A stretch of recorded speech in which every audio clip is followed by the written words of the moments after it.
Assalamualaikum warahmatullahi wabarakatuh. Perkenalkan, nama saya Ahmad Faiz Zainur Rafiq. Saya Muhammad Inam Akmadillah ya. Di sini kami akan mendiskusikan tentang manfaat mempelajari filsafat. Jadi, mempelajari filsafat itu ada beberapa manfaatnya. Yang pertama, diantaranya meningkatkan kemampuan berpikir kritis. Terus, yang dimaksud di sini, kenapa filsafat itu bisa meningkatkan kemampuan berpikir kritis? Ya karena kita disuruh mikir. Bagaimana Mas Inam? Ya, kita lebih menggunakan logika kita untuk memahami diri sendiri dan dunia. Iya, seperti itu. Jadi dalam filsafat itu kita tidak boleh menerima mentah-mentah apa yang diberikan kepada kita. Seperti misalnya ada suatu berita, itu kita harus teliti dulu kebenarannya. Kurang lebih mungkin seperti itu. Oke, lanjut ke manfaat yang kedua, yaitu memahami diri sendiri dan dunia.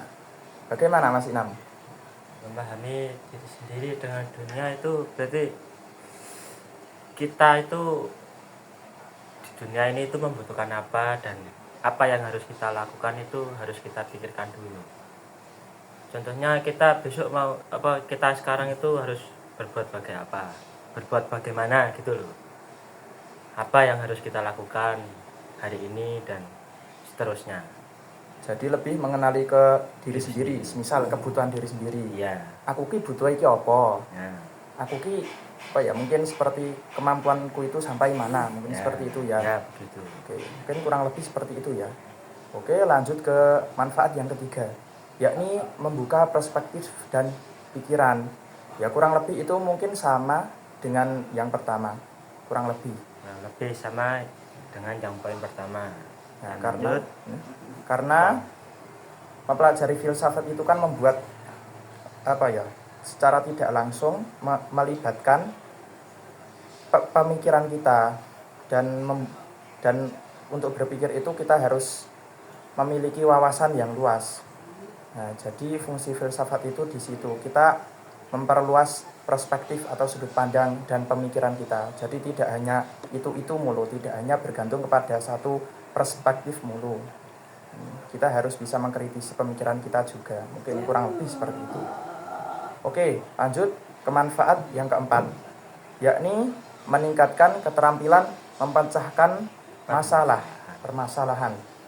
Karena di dalam hidup ini ya, namanya hidup tidak bisa lepas dari permasalahan, baik itu diri sendiri atau mungkin juga ada hubungannya dengan di luar diri kita, mungkin seperti Atau di dunia ini kan banyak masalah. Ya, kurang Tapi lebih itu tidak perlu dipikirkan. Ya, kurang lebih seperti itu. Ya, kita jadi harus tidak boleh menyalahkan keadaan jika suatu saat itu terjadi masalah. Kita harus memikirkan jalan keluarnya. Misalnya apa ya?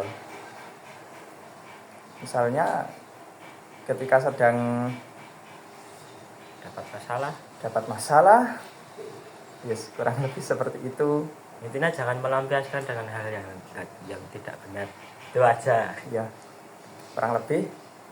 Terus mari kita lanjut ke manfaat yang kelima, yakni mengembangkan pemahaman yang lebih mendalam. Bagaimana Mas Inam? Jadi manfaat yang kelima ini, kita mempelajari filsafat itu untuk mengembangkan apa yang lebih mendalam gitu loh. Mengembangkan apa yang telah kita pelajari. Menerapkan. Nah, salah satunya seperti itu ya. Ya, menerapkan pelajaran filsafat itu di dalam kehidupan sehari-hari kita. Jadi intinya itu kepiye supayane sing tak pelajari iku bisa bermanfaat dalam kehidupan saya. Ya. Bagaimana bisa saya terapkan. Ya, begitu. Oke. Mungkin kurang lebih seperti itu. Ya, 5 manfaat mempelajari filsafat yang bisa kami rangkum dalam video kali ini. Kurang lebihnya Mohon maaf. Apabila ada kurangnya, ya umumnya manusia, al-insanu ma'lul khata' wa nisyan. Manusia itu tempatnya salah dan dosa. Kami pamit undur diri. Wabillahi taufik wal hidayah. Wassalamualaikum warahmatullahi wabarakatuh.